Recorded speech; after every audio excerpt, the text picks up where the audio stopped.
words ang bawat isa sa atin na sa ating pakikinig ng salita ng Diyos ay bukas natin ating puso, ang ating isip, at ating unawaing mabuti kung ano ang nais na ipadama o ipahayag sa atin ng Diyos sa pamamagitan ng kanyang mga salita upang tayo ay magkaroon ng lakas, magkaroon ng katalino at kaalaman kung paano natin harapin ang buhay. Sa pagsunod natin sa salita ng Diyos, nakakatiyak ako na tayo ay magtatagumpay. Okay, so this day I would like to share with you about facing problems. May kasabihan nga na ang problema daw ay kakambal ng buhay. At mawawala lang tayo ng problema kapag mawala na rin tayo sa mundong ito. At bilang mga born-again Christians, dapat iba yung ating pagharap sa problema kaysa yung mga ordinaryong tao sa mundo. Ano bang ibig sabihin ng born-again Christians? Maliwanag pa sa atin yon. Ang tinatawag na born-again Christians, tayong lahat ng mga tao nagmula kay Eva at kay Adan, ay nung pinanganak tayo, patay ang ating espiritu. Kasi ang sinasabi sa 1 Thessalonians 5:23, ang komposisyon ng tao is body, soul, and spirit. Yung body, yung 5 senses, yung nakikita natin. Yung soul, yun yung ating seat of emotion, seat of thinking, mind, decision, yun ang kaluluwa natin. At yung spirit natin, yun yung part ng ating pagkatao kung saan nakikipag-ugnay ang Diyos. So nung nilikha ng Diyos ang tao, nilikha na tayo ayon sa kanyang likeness and image.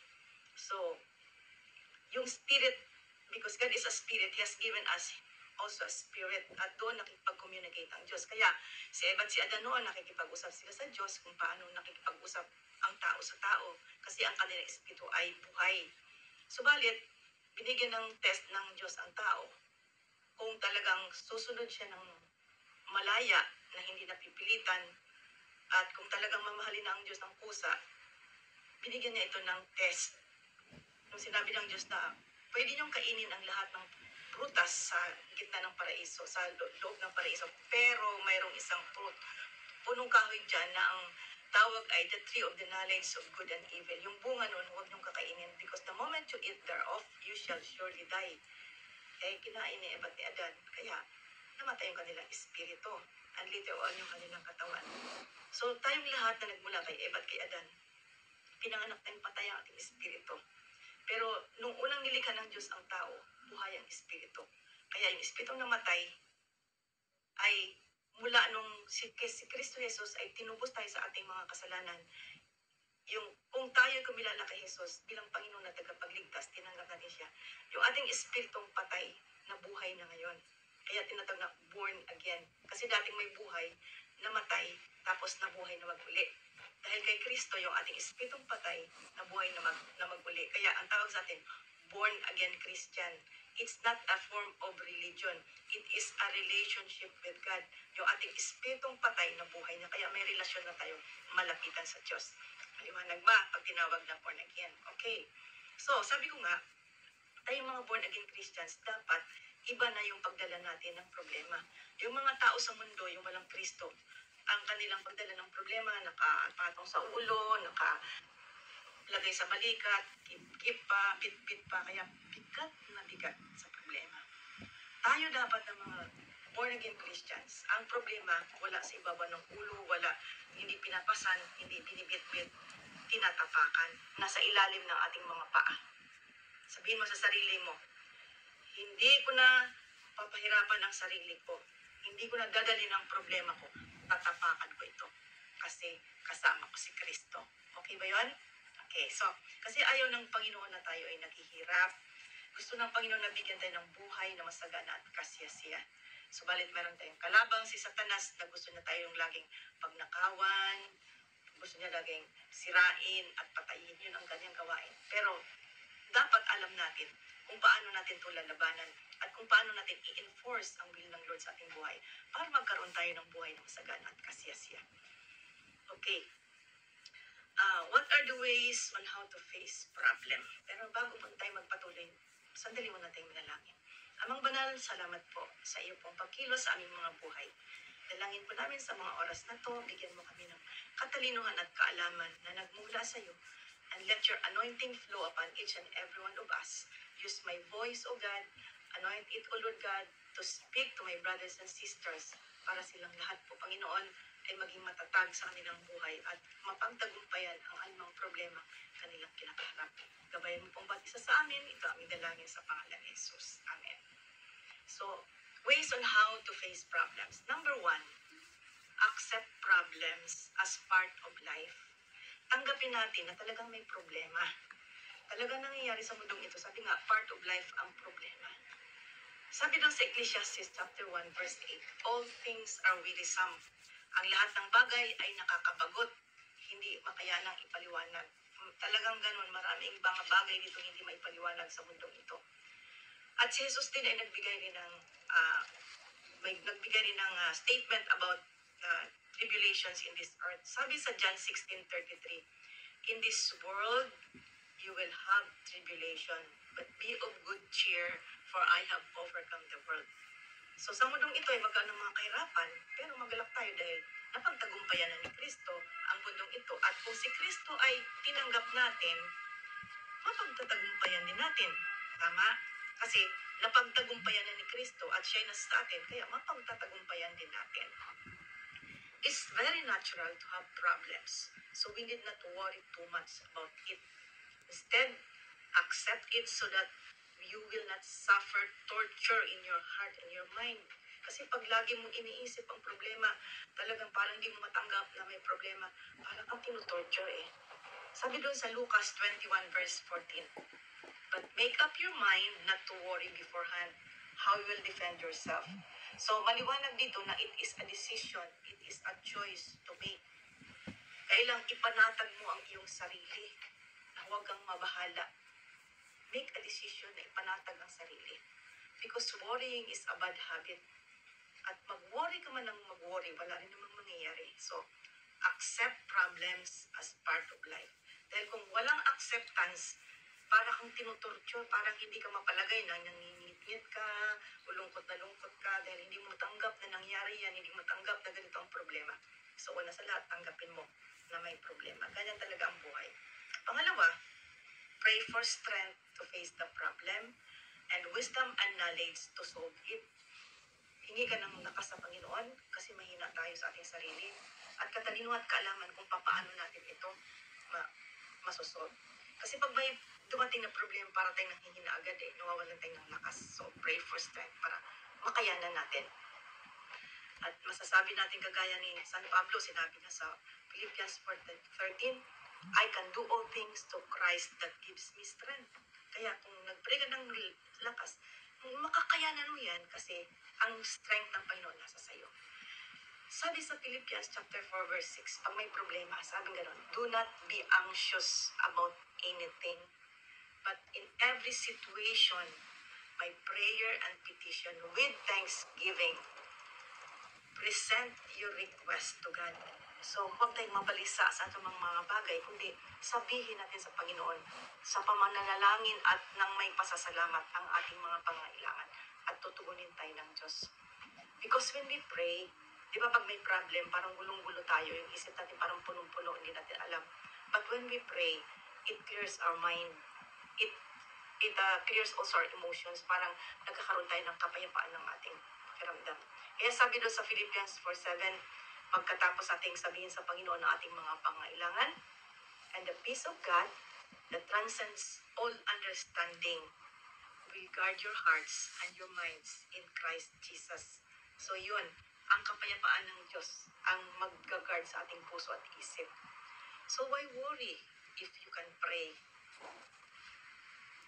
Because when we pray, you will receive guidance from the Lord and instructions para naliwanagan tayo kung anong dapat natin gawin.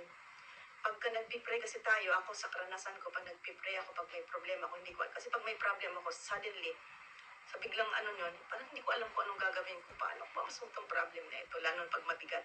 But when I pray, suddenly parang nafe-feel ko na yung kapayapa ang puso at isip ko, yung bigat ng dibdib ko gumagaang, yung madilim kong isip ay para lumiliwanag, nagkakaroon ako ng mga impressions, nararamdaman pang para bang may nagtuturo sa akin kung anong dapat kong gawin, biglang nagpa-flash sa isip ko kung ano yung mga dapat kong gawin. So, Yun ang dapat natin gawin.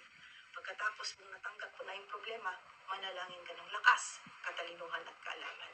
Pangatlo, find means to solve your problems. So, pagkatapos mo nang mag-pray, siyempre bibigyan ka ng Lord ng kapayapaan ng puso at isip at makapag-iisip ka ng maayos, nanghingi ka ng guidance sa Panginoon. So, more or less, makakalisip ka niya ng mga instructions sa Panginoon. So, isolve mo na ngayon. Ang gagawin mo ay alamin mo kung ano meron ka. Because God will not do for you what He has empowered you to do. Hindi gagawin sa'yo ng Panginoon, hindi niya isusubuan ka para isolve ang problem mo. Kung binigyan ka naman niya ng kapangyarihan para isolve ang problema yon. So, kailangan maging very discerning ka kung mga nasa kamay mo lang yung kasagutan ng problema at baka hindi mo ginagawa. So, alamin mo yon. Kailangan makinig ka ng gusto sa Panginoon. Learn how to hear and obey. Sabi ko nga nung nakaraang Sunday, sa Gia, kung hindi ka marunong makinig at magsumunod, hearing and obey, yun ang characteristics ng mga taga-Gia. Hindi ka taga-Gia kung hindi ka marunong makinig at sumunod. Kaya pag-aralan nating mabuti kung paano tayo makarinig at makasunod sa ating Panginoon. Hearing and obey. So, nakaraang linggo, pinag-aralan natin ways how God speaks to us. So, atin yung laging alamin at i-practice natin para naririnig natin kung ano sinasabi ng Lord. Kasi pag nagpipray tayo, ay sinasagot tayo ng Panginoon. Sabi ko nga sa inyo, prayer is not one-way ticket. It's a two-way communication. Speaking or talking to God and listening. Makikinig din tayo sa Panginoon. So the first thing we have to do when we have problem is to know what we have. Ano ba meron tayo? Pagkatapos na yung mag-pray ha, ano ba meron ako para ma-solve yung problema? So, kung ano meron ka, develop mo yun at yun ang gamitin mo para ma-solve ang problema. Meron kang abilidad, di ba ang problema mo yung nagkagalit, may abilidad kang ayusin, ayusin mo, magpakumbaba. O, ano pa man ang problema dyan. At pagkatapos ay, huwag mong hanapin yung mga bagay na wala. At pag sinabi mo, ay wala ako nito, wala ako noon, hindi ko kaya. So, ang tingnan mo lang, anong meron ka, i-develop mo yun. Sabi na sa Ecclesiastes chapter 7, verse 14, when times are good, be happy. But when times are bad, consider this. God has made the one as well as the other. Therefore, no one can discover anything about their future. So, maliwanag ito na ganun lang, may bad times at may good times. Hindi talaga natin maarok kung maunawaan ng lahat-lahat ng bagay kung bakit nagkakaganito. Hindi natin malalaman kung ano ang future. But the best thing is, kung ano meron tayo, gawin natin ang ating magagawa para masolve ang problem. Kaya pag ang problema mo'y malungkot ka, gumawa ka ng paraan para maging masaya ka. Huwag kang magpakalunod sa iyong kalungkutan. Pag nawalan ka ng mahal sa buhay, na broken-hearted ka, ay pasalamat ka pa rin, at least pinahiram sa'yo. At ngayon ay binawi niya, ibigay natin ng maluwag. Wala naman talagang bagay na forever sa mundong ito na nababato, na naandyan lang lagi. Lahat ng bagay dumaraan lang, at lahat ng bagay ay lumilipas din. Kaya, kailangan tanggapin natin na ganito talaga ang takbo ng buhay. Pag nasa labas ang problema, isolve. Pero pag sa loob ng puso mo, wala kang magagawa, ipasa Diyos na lang natin yan. Tanggapin natin, importante. Pagbaluwag sa puso natin at hayaan natin ang Diyos ang kumilos. Huwag nating hanapin ang wala at kung ano lang ang mayroon ang i-develop natin. Sabi ng sa Ecclesiastes 1 verse 15, hindi na maitutuwid pa ang baluktot at hindi na maibibilang ang wala. Diba? Pag baluktot na at matigas na, mahirap na, hindi na yun maitutuwid. At hindi mo pwedeng bilangin yung wala. Ang mabibilang mo lang yun na andyan. So, make the most of it. Solve your problems. Kung ano meron ka, i-develop mo yan. Pang-apat, don't make problems out of a problem. Huwag mong problemahin ang problema. Ganun lang kasimple yun. Kasi kung minsan, pag may problema tayo, pinoproblema natin ng gusto. Sige, problema tayo ng problema. Saka po problema mo ng problema, nasolve ba? Di ba hindi? Hindi naman nasosolve, saka po problema mo. Kapag may problema, hinarap mo ito at ginawa mo kung anong magagawa mo, yun ang magdadala sa'yo ng solusyon. Pero kapag ang problema ay pinoproblema mo, sasakit ng talagang ulo mo at ang dibdib mo. Minsan parang hindi ka makahinga, hindi mo maintindihan ang nararamdaman mo. Sabi sa Mateo chapter 6 verse 27, sino sa inyo ang makapagpapahaba ng kanyang buhay ng kahit 1 oras sa pamamagitan ng kanyang pagkakabalisa. O magpapahaba ba natin ating buhay sa pagiging balisa natin? Di ba hindi? Sa Ecclesiastes chapter 8 verse 17, "Then I saw all that God has done. No one can comprehend what goes on under the sun. Despite all their efforts to search it out, no one can discover its meaning. Even if the wise claim they know, they cannot really comprehend it." Ganon. Maliwanag na sinasabi dito sa Biblia na sabi ni Solomon, no one can comprehend what goes on under the sun. Hindi mo talaga ma-explain o maintindihan lahat ng bagay na nangyayari sa mundo ito. Kaya huwag nating problemahin ang mga problema. Don't overthink. Kasi hindi lahat ng nangyayari ay may magandang dahilan. Minsan ang dahilan ay pangit sa mga problema, minsan maganda. Talagang nangyayari ang mga bagay-bagay as they are. So, don't overthink. At sabi doon sa Ecclesiastes 9:11, ito, na-realize ko dito na, dati kasi parang hindi ako naniniwala may malas sa Christian. Pero nung nabasa ko ito, naisip ko, meron din palang malas at meron din palang swerte, sinabi ni Solomon eh. Ang sabi dito, basahin natin sa Tagalog. Sa English muna, "I have seen something else under the sun," sabi ni Solomon. "The race is not for the swift or the battle to the strong, nor does food come to the wise or wealth to the brilliant." Ikaw natin sa Tagalog. "Or favor to the learned, but time and chance happen to them all." Maganda din sa Tagalog para mas maliwanag. Basahin natin. Verse 11. "Ito pa ang isang bagay na napansin ko sa mundong ito. Ang mabilis ay di siyang laging nananalo sa takbuhan. Ni ang malakas ay laging nagwawagi sa digmaan. Ang matatalino ay hindi laging nakakasumpong ng kanyang mga kailangan, at hindi lahat ng marunong ay yumayaman. Napapansin ko rin na di lahat ng may kakayahan ay nagtatagumpay. Lahat ay dinaratna ng malas." Ayun. So mayroon palang mga malas at swerte rin na nangyayari sa mundo. Bakit kaya? Nag-isip-isip ako, naisip ko.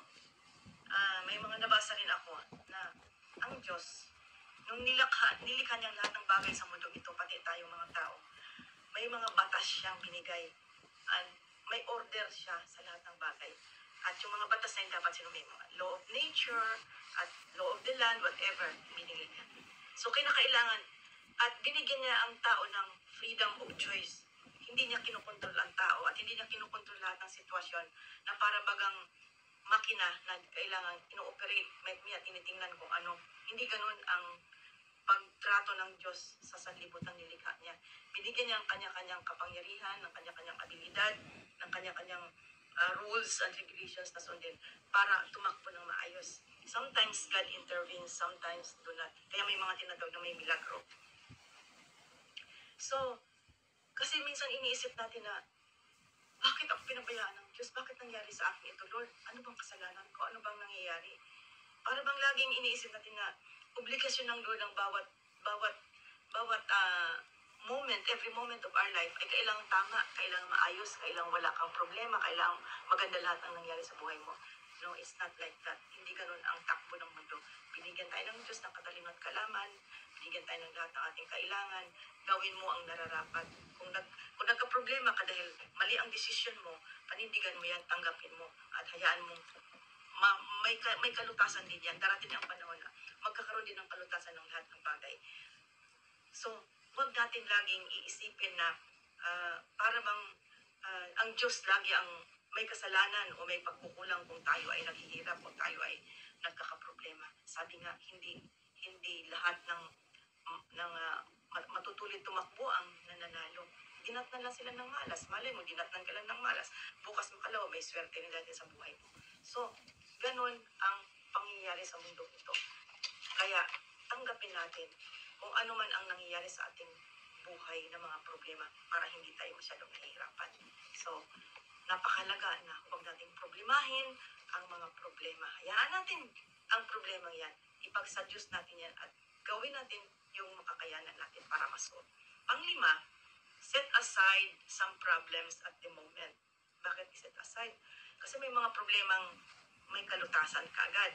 May mga problemang kahit anong gawin mong pray, anong gawin mong sikap, ay hindi pa rin, nandyan pa rin ang problema. Hayaan mo lang, may takdang panahon, masosolve din yan. Ecclesiastes chapter 8 verse 6. For there is a proper time and procedure for every matter, though a person may be weighed down by misery. So mayroon daw na proper time and procedure for every matter. Ecclesiastes chapter 3, verses 1 to 11 yan. Pero sa verse 1 lang sabi, there is a time for everything and a season for every activity under the heaven. May panahon ng pagtanim, may panahon ng pag-ani. So may kanya-kanyang panahon ng lahat ng bagay. Kaya nga sabi sa Psalm 46 verse 10, be still and know that I am God.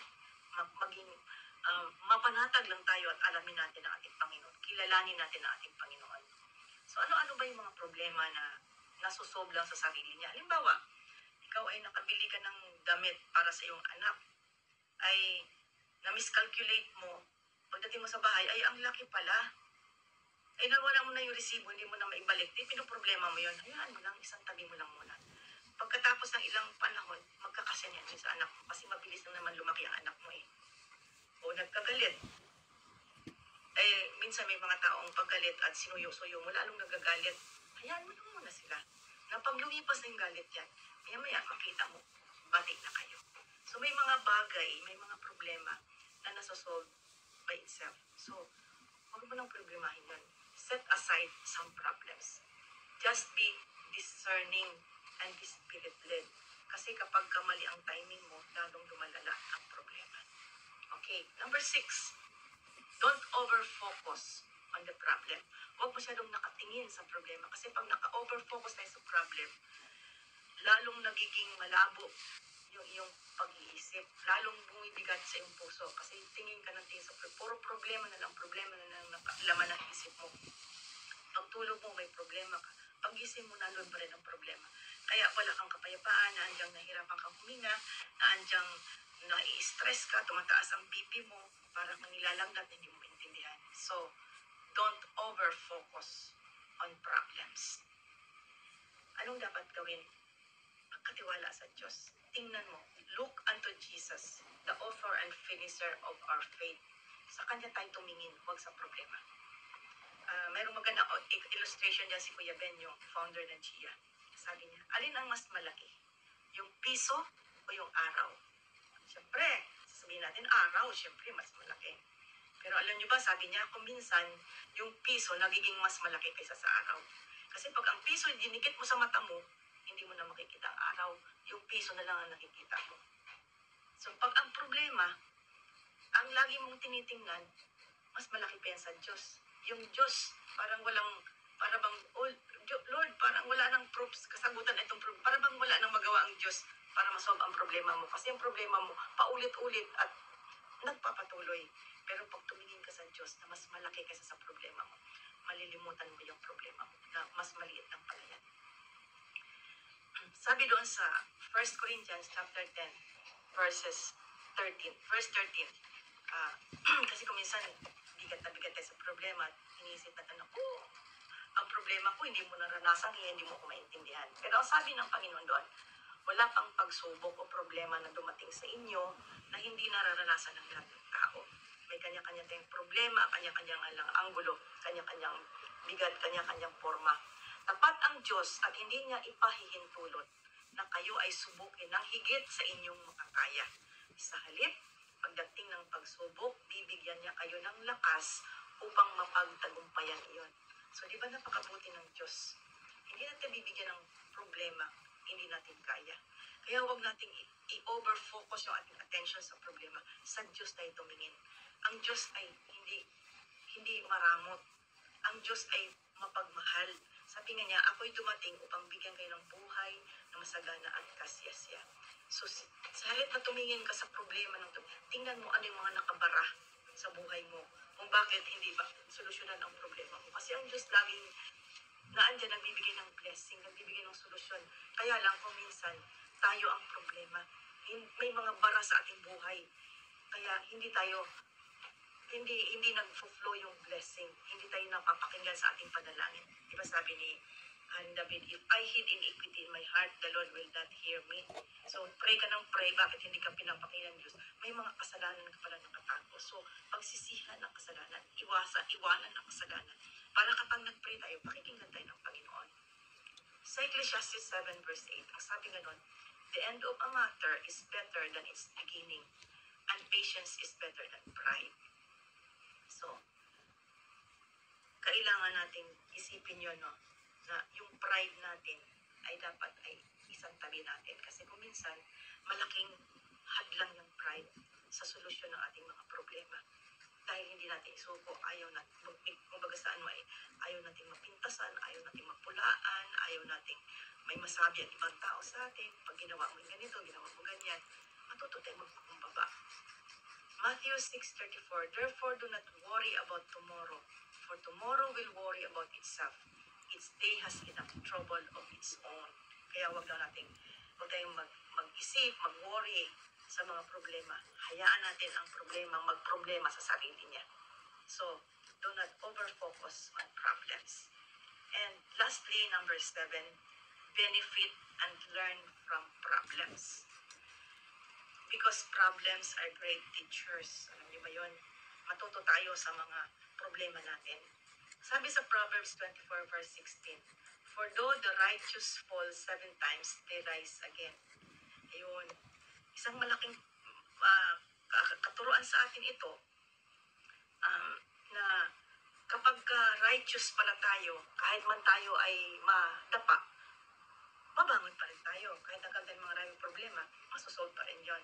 So, be righteous. Yun ang isang malaking learning natin dito sa mga problems. We need to be righteous. Sa James chapter 1, verses 2 to 4, sabing gano'n ni James, consider it pure joy, my brothers and sisters, whenever you face trials of many kinds. Maging matuwa daw tayo pag mayroong tayong mga problema o mga pagsubok na iba't ibang klase. Because you know that the testing of your faith produces perseverance. Ang atin daw na mga pananampalataya ay sinusubok lang at nagkakaroon ito ng produkto na perseverance. Yun ang magiging resulta. Ano bang perseverance? Yung natuto tayong magtiyaga, magpatuloy. Yun. Let perseverance finish its work so that you may be mature and complete. So, nagiging mature pa tayo at nagiging complete kapag nagpapatuloy tayo. Not lacking anything at walang bagay na, kumbaga sa ang gusto ng Panginoon tayo maging complete. So, pag may problema, harapin natin at matuto tayo sa mga ano bang matutuhan natin sa mga problema na ating kinakaharap. Pag halimbawa, nagka-problema ka, ang naging problema mo ay,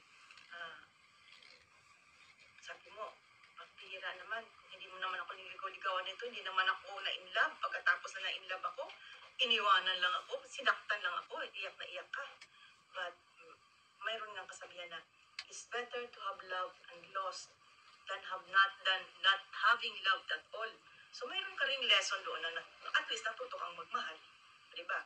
Halimbawa, meron kang biniling property, tapos ay dumating ang puntong hindi mo na nakayanang magbayad, na ilit, na wala sa'yo.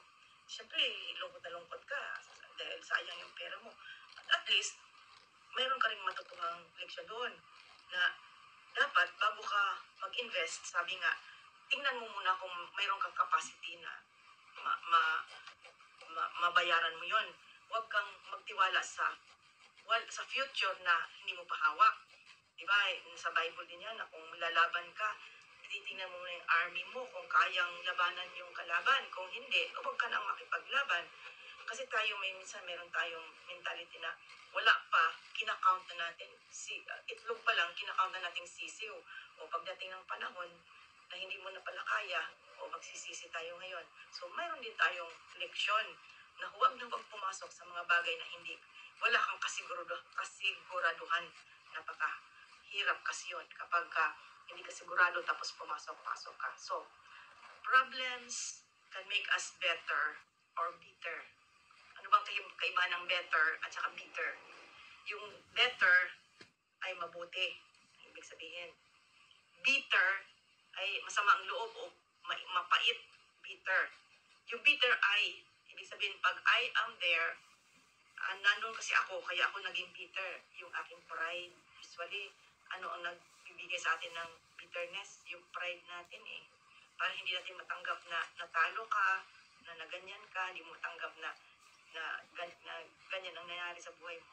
So, be humble. Learn from our mistakes. Matuto tayo sa ating mga mali at wag na natin uulitin. Isipin natin na itong mga problemang dumarating sa ating buhay ay para itong apoy. Apoy na nagpapadalisay ng ginto.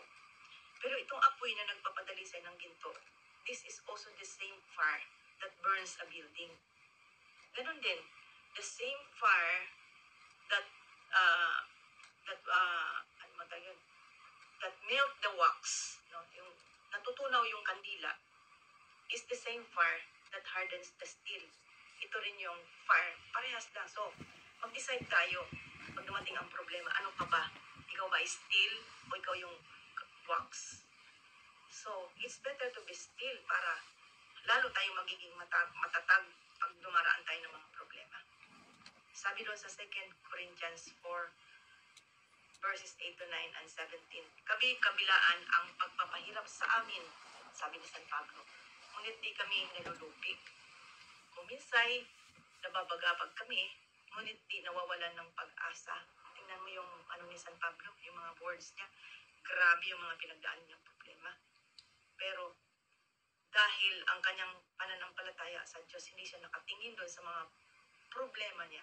Iba ang nagiging resulta at iba ang paningin niya. Sabi niya, nababagabag, ngunit hindi nawawalan ng pag-asa. Inuusig, ngunit hindi kami pinababayaan ng Panginoon.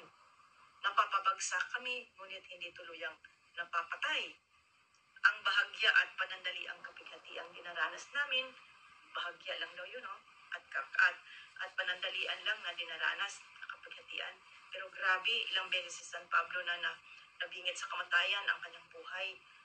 Sabi niya gano'n, ngayon ay magbubunga ng kagalakang walang hanggan at walang katulad. So ang tinitingnan niya, yung gawa ng Panginoon, yung future ng kanyang pananampalataya.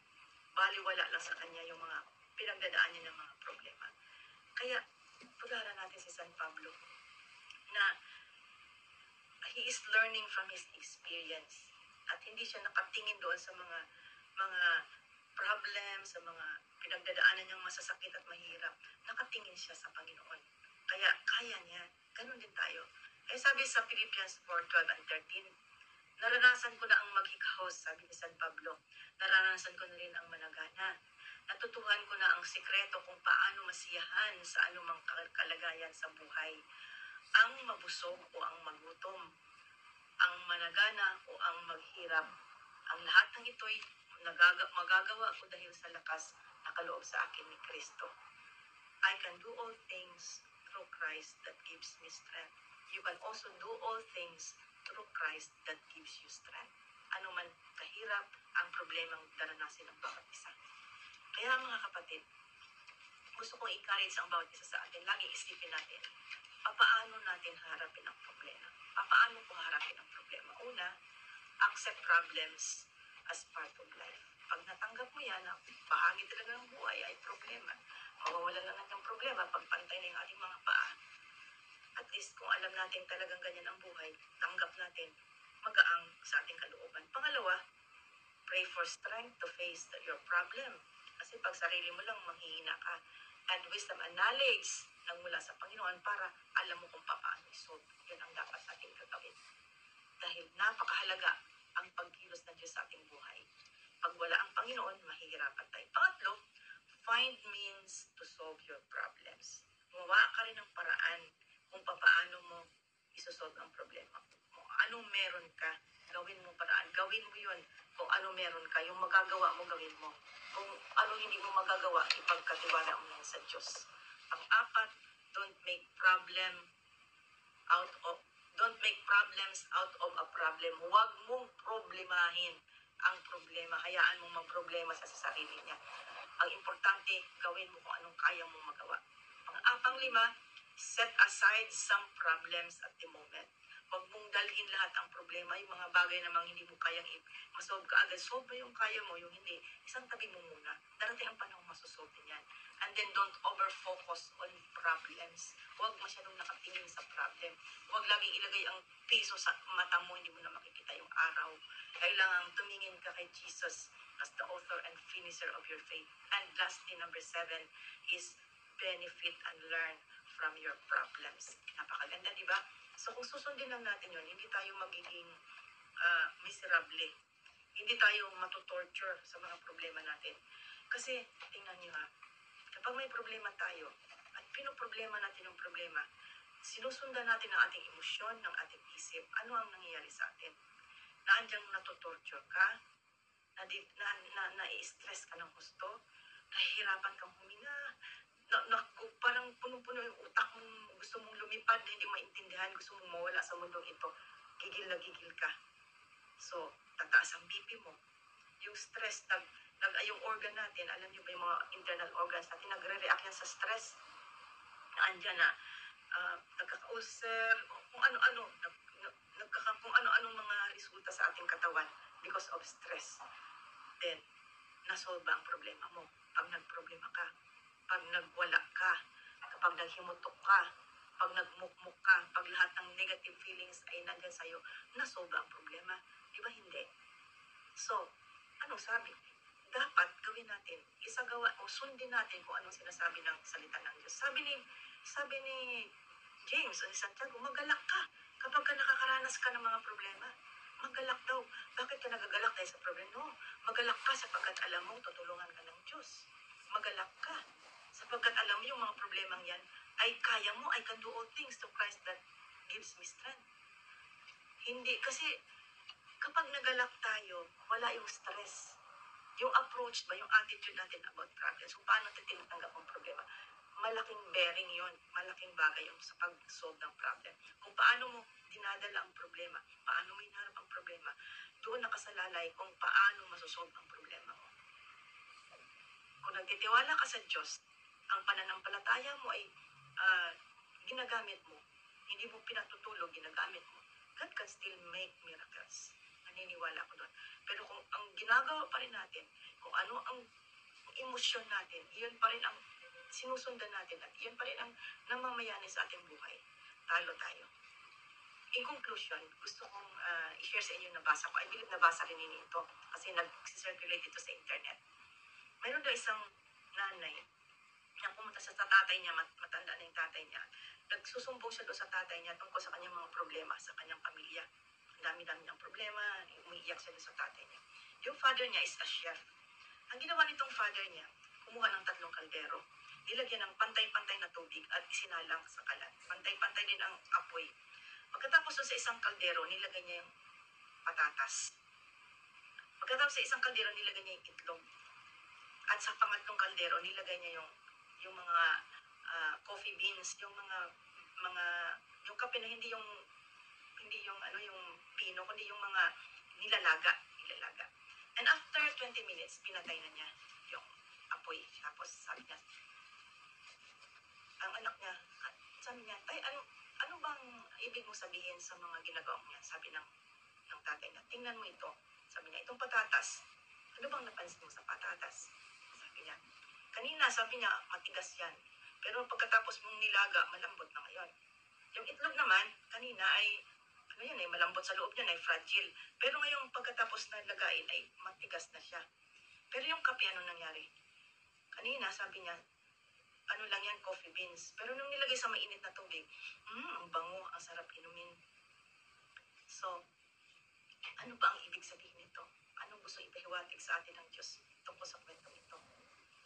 When adversity knocks on us, how do we respond? Pag dumating ang adversity sa buhay mo, paano ka nagre-respond? Yung patatas na matigas, ikaw ba yung matigas? Pero pag dumating ang problema, yung mainit na tubig, yun ang pagsubok. Parehas ng sinubok, pero magkakaibang quality. Lumambot ka ba? Tumupik ka? At bumigay ka dahil sa problema. Yun ang tinatawag na hard but succumb to heat pressure, yung potato. Yung egg naman, fragile. But yung mainit na tubig, yung problema ang nagpatigas sa kanya.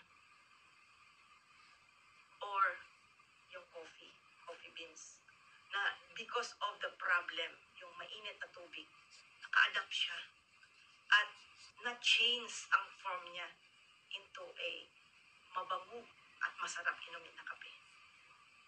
So, asan tayo doon? Nasaan ka, kapatid? Ikaw ba yung patatas? Na nung wala pang problema, parang kaya mo lang, okay ka lang. Pero nung dumating ang problema, bagsak. Ikaw yung itlog na medyo lalambot-lambot, pero dahil sa mga problema, tumigas ka na rin. Or ikaw yung coffee, na habang nilalaga, habang nasa mainit na tubig, nakaka-change, nakaka-adapt, at bumabango.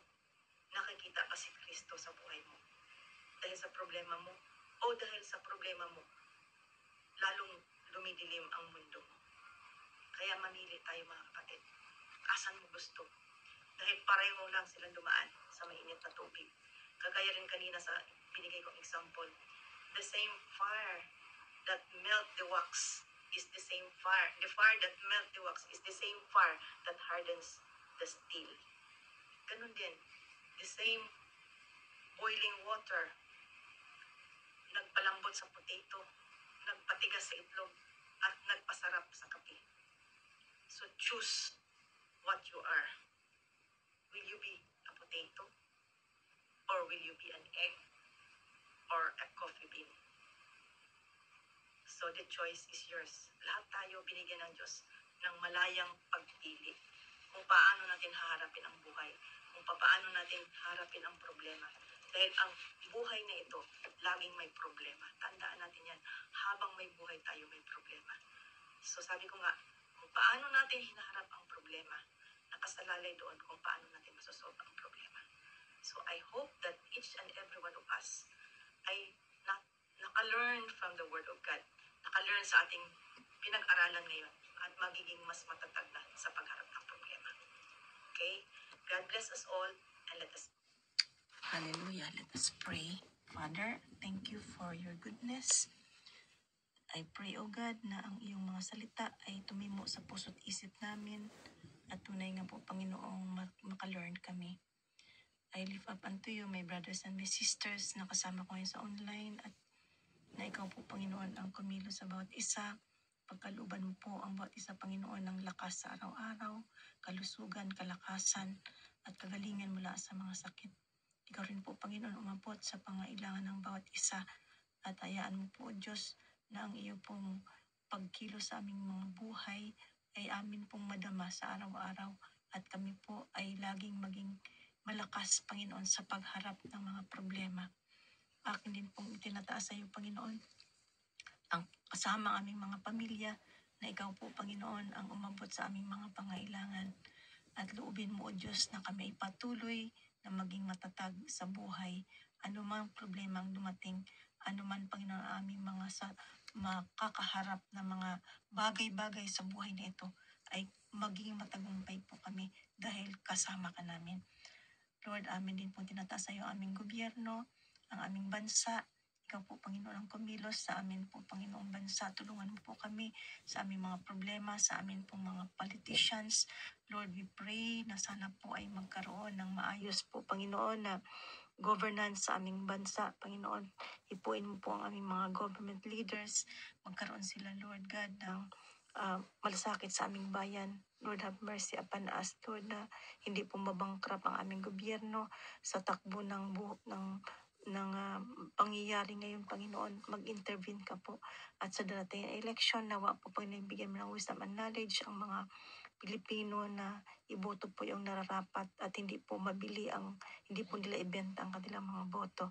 Father, we also pray na ipagpalain mo rin po ang aming ekonomiya, Panginoon, para kami po ay mabuhay ng maayos sa Pilipinas. We also pray na i-adjust po kami sa mga kalamidad, ang sunog, ang bagyo, ang lindol, Panginoon, ang pagputok ng bulkan, at kung ano-ano pa, Panginoon, ng mga kalamidad na nagaganap Lord, we pray na iadya mo po ang aming bansa at ingatan mo po kami. At amin po pinagkakatiwala sa iyo ang aming bansa at ang lahat ng bansa sa buong daigdig. We pray for peace. We pray for prosperity, O Lord of the nations. We pray for peace, especially, Lord, sa Ukraine at saka sa Russia. Sana'y magkaayos na sila, Panginoon. Ganon din po ang Israel. Tulungan po siya sa kanyang kalagayan. Lord, nawa ay magkaroon na po, Panginoon, ng breakthrough ang Israel sa kanyang mga kalaban, ang Hamas, ang Hezbollah at lahat ng mga teroristang nakapalibot sa kanya. Ipakita mo po, Panginoon, na ikaw ang Diyos na nag-iingat sa Israel at magpapala sa bansang ito. Maraming pong salamat, Panginoon, at amin pong pinagkakatiwala sa iyo, O Diyos, na ang iyo pong pagkilos sa Israel ay magiging supernatural, O God, na ipakita mo po sa buong mundo, Panginoon, na ikaw ang Diyos na magpumili ng Israel. At amin din po dinadalangin na nawa po, Panginoon, ay makalaya na po yung mga hostages, Lord God. Mag-intervene ka, Panginoon. And we also pray na pagpalain mo po ang mga Christians, especially the Messianic Jews, na maging prayerful, maging watchful at patuloy na preach ang gospel, lalo na sa mga hardcore Diyos, para kumilala sila kay Kristo bilang Panginoon na tagapagligtas. And for all the Christians all over the world, O God, allow us to be prayerful, watchful, O God, and really preaching your word, O God, para in preparation for your second coming na maraming mga taong kumilala kay Kristo. Maraming po salamat, Panginoon, at amin pong pinagkakatiwala sa iyo ang aming mga buhay. Amin po pinagkakatiwala sa iyo, Panginoon, ang bawat isa sa amin. At amin po, Panginoon, niluluwalhati ang iyong pangalan. Salamat po sa pagkakataong ito. At as we close, O God, I just want to release your blessing upon each and every one of my brothers and sisters. The Lord bless you and keep you. The Lord make his face to shine upon you and be gracious unto you. The Lord lift up his countenance unto you and give you peace. So right now, my brothers and my sisters, receive the blessing of the Lord. Receive healing and good health in the name of Jesus. Receive power and authority in the name of Jesus.